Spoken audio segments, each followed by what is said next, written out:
আমার চ্যানেলে সকল দর্শকদের নমস্কার। আজকে আমি আপনাদের সাথে যে রেসিপিটা শেয়ার করতে চাই সেটা বাঙালি রান্নাঘরের অনেক পুরাতন একটা পদ।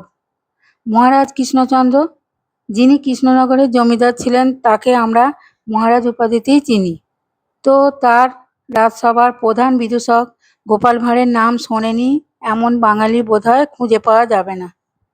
যদিও গোপাল ভাঁড় বাস্তবের কোনো চরিত্র নাকি কাল্পনিক, সে অনেক তর্কের বিষয়, কিন্তু তিনি যে তার বুদ্ধিমত্তার পরিচয় দিয়ে মহারাজ কৃষ্ণচন্দ্রের বিধবা নিরামিষাশী কৃপণ পিসির কাছ থেকে কিভাবে টাকা আদায় করে মহারাজ কাছে পুরস্কৃত হয়েছিলেন, সে গল্প আমরা সবাই জানি।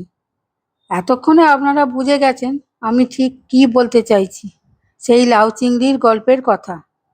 নিশ্চয়ই অনেক পুরানো দিনের কথা। যদি ইতিহাসের পাতায় চোখ রাখি, তবে মহারাজ কৃষ্ণচন্দ্রের রাজত্বকাল খুব সম্ভবত 1728 থেকে 1783 সাল পর্যন্ত। তাহলে ওই সময়ের মধ্যে গোপাল ভাঁড় লাউ চিংড়ির কথা বলেছেন। তাহলে ধরে নিতে পারি লাউ চিংড়ির পদটা অন্তত 250 বছরের বেশি পুরানো। আসুন আজকে লাউ চিংড়ি রান্না করি। কালের পরিবর্তনে রান্নার পদ্ধতিতে হয়তো অনেক পরিবর্তন এসেছে। আমি আমার মায়ের কাছ থেকে যেরকম শিখেছি সেটাই আপনাদের সাথে শেয়ার করি। লাউ চিংড়ি বানানোর জন্য আমি এখানে 300 গ্রাম চিংড়ি মাছ নিয়েছি।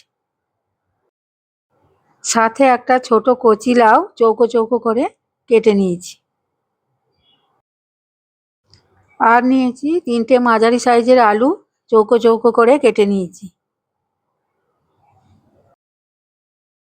আমি অন্যান্য উপকরণ হিসেবে নিয়েছি 2 চামচ রসুন বাটা, একটা টমেটো পিউরি, 2টো মাঝারি সাইজ পেঁয়াজকে কুচিয়ে রেখেছি।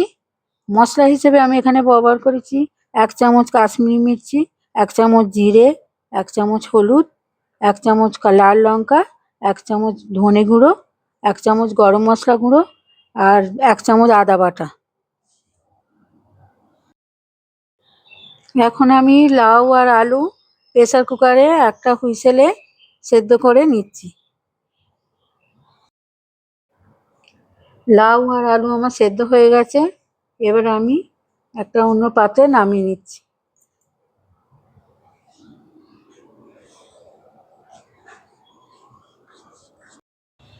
এবার একটি কড়াইতে সরষের তেল গরম করে চিংড়ি মাছগুলো ভেজে নিচ্ছি।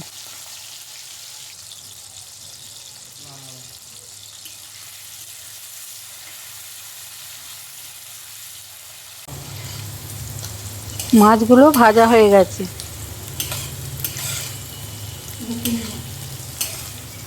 আলাদা একটা জায়গায় আমি মাছগুলো নামিয়ে রাখলাম।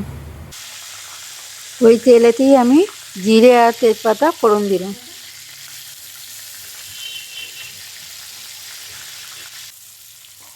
এখন আমি পেঁয়াজগুলো ভাজবো।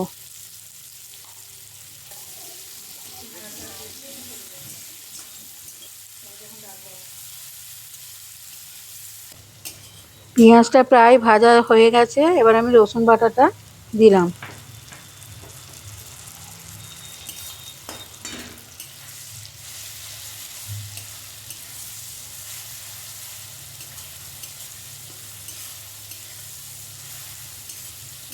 এবার আমি টমেটো পিউরি দিয়ে দিলাম।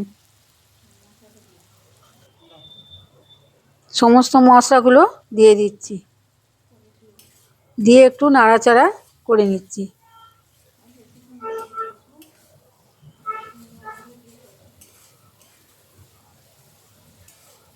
মশলাটা আমার কষা হয়ে গেছে। এখন আমি এতে চিনি দিলাম 1 চামচ,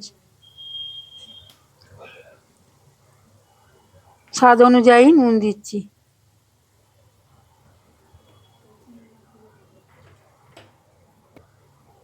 চিংড়ি মাছগুলো আমি দিয়ে দিলাম, দিয়ে একটু নাড়াচাড়া করে নিচ্ছি।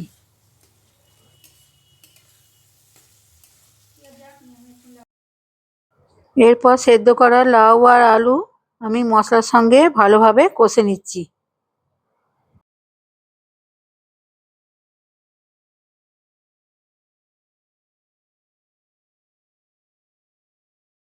সব কিছু দিয়ে আমার কষা হয়ে গেছে। এখন আমি 2 কাপ জল দিয়ে 10 মিনিট রান্না করব।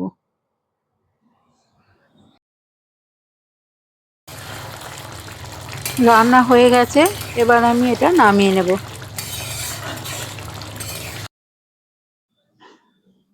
এখন লাউ চিংড়ি তৈরি। আপনারা গরম ভাতের সঙ্গে পরিবেশন করতে পারেন। রান্নাটা যদি আপনাদের ভালো লেগে থাকে আমার চ্যানেলকে সাবস্ক্রাইব করবেন।